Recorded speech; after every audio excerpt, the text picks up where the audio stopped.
हिप्रो वेझो ॻोठ ख़लीफ़ा मोहम्मद आकिल हिंगोरो में एडवांस लेबार्टरी जे तरफ़ां अछड़े थर जे बरसात मुतासिर मारूडन जे लाइ हिकु रोज़ा फ्री मेडिकल कैंप लगाई वई। कैंप में सिंध जे मशहूर doctor Ajaypal Singh, doctor Parvez Hussain, doctor Shazia Asif Rao, doctor Chandra Kumar Rathore, doctor Zoofishan, doctor Santosh Kumar समेत ॿियनि डॉक्टर आयल मरीज़नि जो मुआइनो ऐं फ्री में दवाऊं ॾिनियूं वयूं। आयल मरीज़नि जो रत शुगर जूं टेस्टूं कयूं वयूं। उन मौक़े ते ॿोॾि मुतासिर जो चवणु हो त एडवांस लेबार्टरी तरफ़ां कैंप लगाई वई आहे, जंहिंमें अछड़े थर जे 1000 माण्हुनि खे रिलीफ मिलियो आहे। तो बेसिकली इन जे पासे में मुझो ॻोठ आहे। ॻोठ फिलाऊ सां बिलोंग कंदो। बेसिकली मैं कार्डियोलॉजिस्ट आहियां। तो पहिरीं तो इहो आहे त जॾहिं बरसात बोर्ड मुतासिर असांजी पूरी सोसाइटी खे इफेक्ट कयो आहे, उन में इहो अछड़ो थर बि ओतिरो ई इफेक्ट थियो आहे जेतिरो असांजो सिंध पूरो इफेक्ट थियो आहे। पर असां जिथे बि ॾिठो त अछड़ो थर हमेशह पुठितर सॼो वियो आहे ऐं उनखे को सपोर्ट किथां बि न मिली आहे। त हींअर जॾहिं मूं हिते मुंहिंजो अचणु थियो कुझु वक़्तु अॻु में, त ॾिठो त मूं एतिरा जेके असां वटि पेशेंट जेतिरा असां वटि माण्हू आहिनि जेके माइग्रेट करे हिते आया आहिनि, उहे इफेक्टिस उहो मुख़्तलिफ़ वाटरबोर्न डिज़ीज़ सां रिलेटेड इशूज़ में हुआ, जंहिंसां स्किन जूं बीमारियूं हुयूं, मलेरिया जूं बीमारियूं हुयूं, टाइफॉइड जा पेशेंट हुआ। उहे घणा ई इक़्तिदार में ॾिठा। त पोइ मूं मुंहिंजे कुझु दोस्तनि सां गॾु असांजी कोलैबोरेशन में एडवांस लेबार्टरी सां गॾु इहो प्रोग्राम तय कयो त असां पंहिंजे माण्हुनि जे लाइ कुझु कोशिशि करे सघूं त जीअं हिननि जे ॾुख में तकलीफ़ में उन्हनि जे लाइ कुझु सपोर्ट ऐं मदद थी सघे। अॼु जेको असीं OPD कयूं पिया, इन में तक़रीबन असां वटि पेशेंट जेका डायग्नोस थियनि पिया उहो मलेरिया सां रिलेटेड, वायरल फीवर सां गॾु अचनि पिया। उन सां गॾु जेको आहे असां वटि स्किन सां रिलेटेड पेशेंट सभ सां वधीक आहिनि। त इहे जेके मरीज़ असां वटि हिते अचनि पिया। हिते मलेरिया जाम आहे, आउटब्रेक थी वियो मलेरिया जो। ऐं जेका असांजे एडवांस लैब जी तरफ़ां असां जेका हिते जे बोर्ड मुतासिर लाइ जेका कैंप रखियो आहे हिते, हुन में असां फ्री कैल्शियम, शुगर, मलेरिया असां इहे कयूं पिया। इन बोर्ड मुतासिर लाइ असां हिते ॾिठो जाम मुतासिर थिया आहिनि माण्हू, हिन लाइ असां हिते वॾी मेगा कैंप रखी आहे। हिते असां वटि 8 डॉक्टर आहिनि, लेडी डॉक्टर बि आहे ऐं असां वटि फ्री फैसिलिटी आहे मलेरिया जी सभु टेस्टूं आहिनि। हिन जो जेके कैल्शियम जी टेस्टूं, कैल्शियम में बि मतिलबु की जेका आहे खाइण पीअण में हूंदी आहे मसइलो, हिन में जेको आहे वधीक आहे। मां एज़ ए गाइनी जा पेशेंट डील करियां थी ऐं प्लस जेको हींअर असां कैंप लॻाई आहे एडवांस जे तरफ़ां अछड़े थर में न, त हिते काफ़ी बीमारियूं त आहिनि, पर हिन वक़्तु तमामु घणी जेका आहे बुखार हले पियो ऐं स्किन डिज़ीज़ हले पई। ऐं असां जेका हिते मेडिसिन ॾियूं पिया हिननि खे 2 खां 3 ॾींहंनि जे लाइ ॾियूं पिया। ऐं उन खां सवाइ हिननि खे नीड आहे काफ़ी शयुनि जी।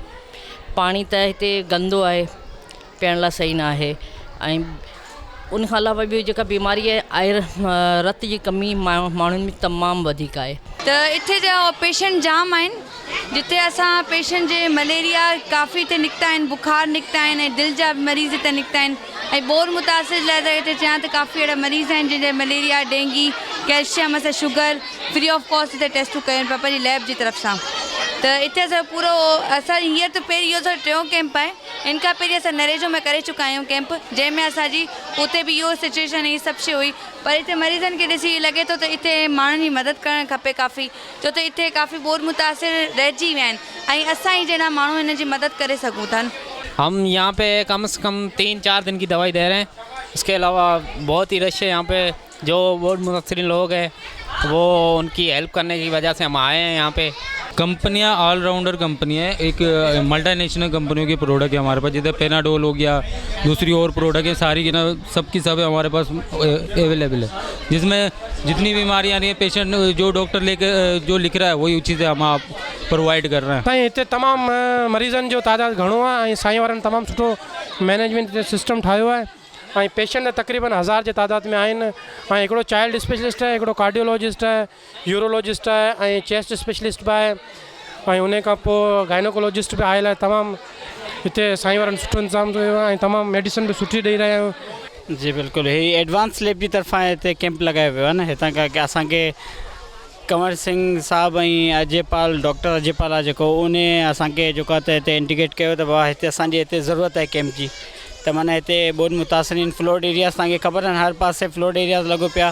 किपरो वारे पासे बि हिन पासे जेको आहे सॼो एरिया में पाणी भरियो पिया। त इन हिसाब सां पाणी भरण जी वजह सां बीमारियूं कई क़िस्म जूं अची आहिनि। मलेरिया थी वियो आहे, डेंगी थी वियो आहे। इन हिसाब सां हज़ारे बीमारियुनि अची हिते जनमु वरितो आहे। त ग़रीब तबिको आहे सॼो इहो पाणिनि में हलनि था त हिननि जा पेर बि फाटनि था, हर शइ बि थिए, हर क़िस्म जी बीमारी हिते अची चुकी आहे। त इन ई हवाले सां असांखे माना माण्हुनि हिते इंडिकेट कयो त हिते तव्हां जेको आहे त पंहिंजो कैंप लॻायो कैंप लगायो त असां हिते कैंप लगायो बिल्कुलु हज़ारे जी तादाद में माण्हू हुआ उन्हनि जो चेकअप थी चुको आहे अञा बि हले पियो ट्रीटमेंट पंहिंजे हिसाब सां जेको अचे पियो माण्हू उन्हनि खे जेको आहे त फ्री ऑफ कॉस्ट उन्हनि खे टेबलेट्स बि ॾिजनि पियूं ऐं हिननि जो चेकअप बि फ्री ऑफ कॉस्ट पियो थियो वञे।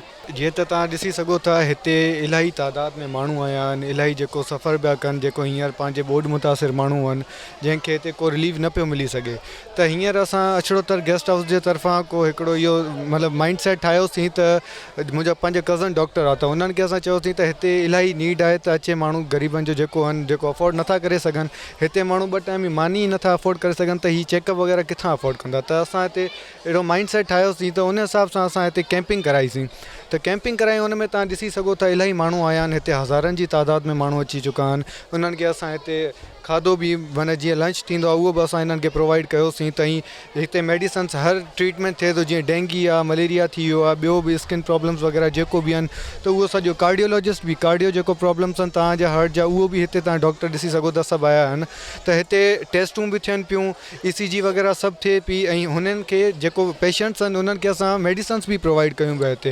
आइडियो आहे त जेको बारिश पई जेको जाम वधीक पई उनजे करे असां ॾिठो त जेको हिते जा माण्हू जेको बोर्ड मुतासिर हुआ उनजे करे हिते मच्छर बि वधीक थी विया पोइ बीमारियुनि जे करे मुंहिंजे कज़न जेको असां इहो सेटअप करायो जेको कैंप वारो ऐं बाक़ी जेको डॉक्टर आहिनि उहो हैदराबाद ते आहे को कराची को लिखिका सां ऐं लिखिका सां अरेंज करे पंहिंजे फ्रेंड्स जी इहो कैंपिंग कराई आहे जेको मेडिकल कैंप ऐं तव्हां ॾिसी सघो था हिते ॾाढे जाम तादाद में माण्हू बि आयल आहिनि परे परे खां बि आयल आहिनि जो असां इहो चवंदा आहियूं कि जल्द में जल्द रिलीफ मिले थो। मज़ीद ख़बरनि ऐं तफ़सीलात लाइ विज़िट कयो असांजी वेबसाइट www.awamiNewsHD.com ऐं ॾिसंदा रहो अवामी न्यूज़ HD।